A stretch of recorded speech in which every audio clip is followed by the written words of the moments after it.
So today we wanted to give a bit of a presentation on what we call crafting the perfect pitch. Spoiler alert, there is no such thing as a perfect pitch.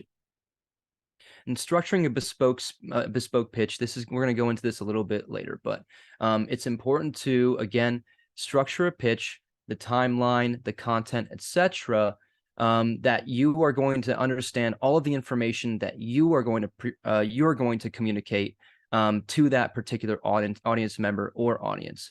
So if you structure a bespoke pitch, it's important to know, okay, these are the topics I'm going to focus on. These are the ones not so much. And always rehearse. This is something I think a lot of people miss. And if you've ever taken any sort of public speaking course, this is maybe the first lesson they teach you. Rehearsing a pitch, rehearsing a presentation 3, 4, 5 times is so important. If you don't feel the confidence, if you don't feel like you're able to communicate that message, or maybe there's something that can happen that can hang you up, rehearsing is your best friend.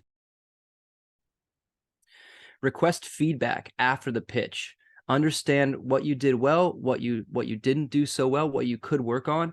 Ask them for maybe some areas where you feel like they feel like you can provide some more clarity or information. Say, hey, what information can I give you to maybe give you a little bit more understanding? What can I communicate to you a little bit more to maybe make me push this forward and see if we can come to some sort of agreement? And always try and bring the passion. This is a really important one. But you know what? If there's something that you really love in the technology or you really believe in, it's important to communicate that. And it's important to maybe bring a little bit of passion and emotion into it, because being able to empower your investors with passion that's contagious, that's what's going to create your strongest allies and backers if they invest in your company. It's important, if you are on a time crunch, to prioritize the context. And this goes back with understanding your audience. What is it that they want to see? What is it that they want to hear more of? Include that information. Focus on that information. You're not trying to convince someone to give you money in 10 minutes. The goal is to convince them to step back in the room with you and talk with you again. So give them the information that they want to keep them curious and ask, maybe I want to talk with these guys a little bit more. Rank your fundamentals. Make sure, okay, you know what? The product slide or the product information is very important. The business justification is huge because, this is a very, very large emerging market. The tokenomics is massive because it's innovative.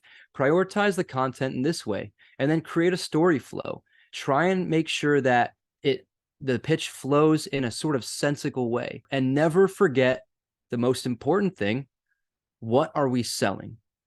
This is the call to action. This is the call to action in every pitch. Helping the audience members understand, this is why I'm talking to you in the first place. I'm selling token equity. I believe the token is going to be tied into our platform in A, B, and C.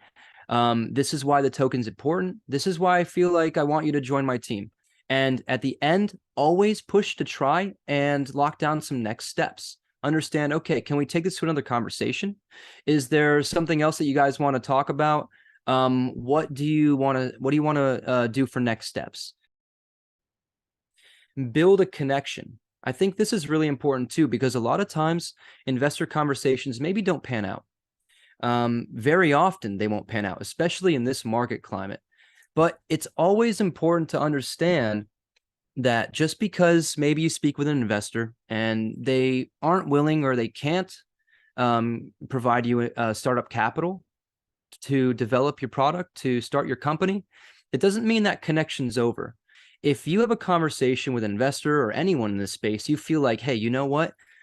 Let's keep this connection going. Let's build this relationship, because this is what we're here for. We're here for connecting with amazing people and seeing what we can do together now or later.